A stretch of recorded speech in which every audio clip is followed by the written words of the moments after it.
To see the president in a very good mood tonight. He feels his presidency is in pretty good shape. I think he'll rib the journalists for declaring him a lame duck at the after the midterm elections last year. I've also been told that the president has been taking a rather bemused look at some of the media coverage of the 2016 campaign that's already unfolding.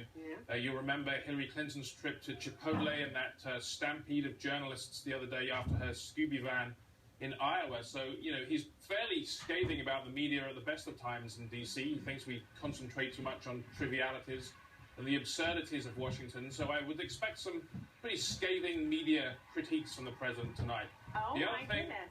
And the other thing is that, he's been sitting there for 3 or 4 weeks as the Republican campaign has started to unfold, watching these Republican candidates take shots at his legacy. I think it would be too much for him to sort of resist the temptation tonight to have a bit of a crack at the Republican field as well.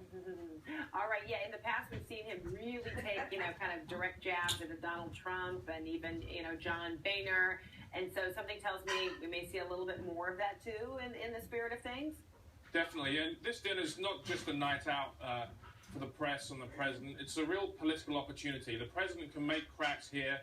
He's made some pretty jokes that were pretty close to the edge against people like John Boehner and Mitch McConnell in the past. So, the new black. Right, he can make the kind of jokes that if he made them at the podium in the White House would seem, inappropriate. But if everyone's out having a good time, there's a certain sort of way that he can tell these jokes and not pay much of a political price himself, but really get across a political point. Right. All right.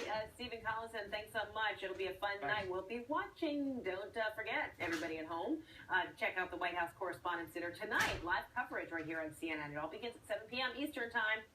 So much more straight ahead in the newsroom, and it all begins right now.